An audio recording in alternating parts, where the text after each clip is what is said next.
بسم الله الرحمن الرحيم. كنتو عن اسكو سو نقد wanaagsan saaxiibadeeda meel walba dunida daafaheeda aad ka joogtaan waa walaalkiin wariye macallin Indos oo raba inuu idin sheego inuu dib ugu soo noqday dalka Austria. alxamdulillah rabbil alamin tacsidii iyo quraan akhriskii iyo wixii aan kaga maqnaa labada isbuuc muddo ka badneed waa noo soo dhamaadeen. ilaahay ha aqbalo hooyaday inta kadib waxaan rabaa inaan idin la wadaago la'aantiin ma suurta gasheen inaan idinkaga mahad celiyo. waxaan noqday one of the certified YouTubers.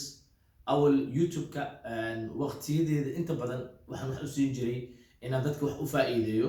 xaqiiqatan dad baa inta badan risqi ka raadiyo oo u bixiya waqtigooda u bixiya si ay risqi uga helaan, laakiin aniga waxay ahayd inaan aniga nafsadeedana aan faa'iideysto dadkana aan u faa'iideeyo. laakiin for the progress of this intii aan ku guda jirnay marka hawshaas hadda maanta waxay soo gaartay oo iga soo gaartay shirkadda YouTube-ka ama mataqaanaa Google AdSense-ga inaan ahay one of the certified YouTubers, mid ka mid ah YouTuberada la approve gareeyay ama la ogolaaday, isla markaana ay ii soo direen pinkii for paid pin waxay yiraahdaan ay ii soo direen. waan idinkaga mahad celinayaa. la'aantiin ma suurtageli lahayn haddiina dhiirigelin, haddiina ila socon, haddiina cashiradeeda iyo barnaamijyadeeda la socon, I will not be one of the certified YouTubers.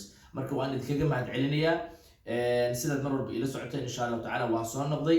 wixii hadda ka dambeeyana barnaamijyadeeda iyo mataqaana cashiradeeda inaan double gareeyo ayaan ku qasbanaa, maadaama certified YouTuber aan noqday, YouTuber oo mataqaana la approve gareey aan noqday, oo shirkadda YouTube laftirkeeda ay aad iyo aad email ay igu dhiirigelinayaan ay leeyihiin maadaama certified aan noqotay please make more videos, muuqaalo fara badan samee ay leeyihiin.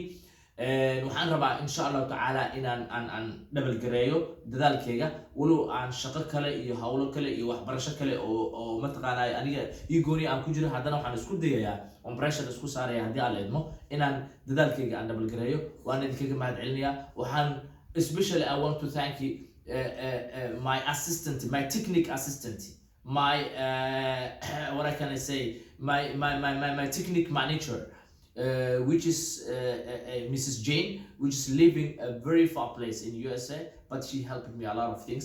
I want to thank her. waxaan u mahad celinayaa technical manager-kayga ama xagga technical qofta iga saacidi jirtay Mrs. Jane Mareykanka ku nool. so and I want to thank all of the guys, dhammaan saaxiibada ku xiran janaalkayga waan u mahad celinayaa.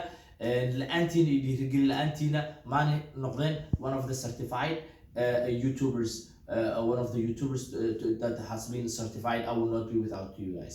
So I want to thank you and welcome back.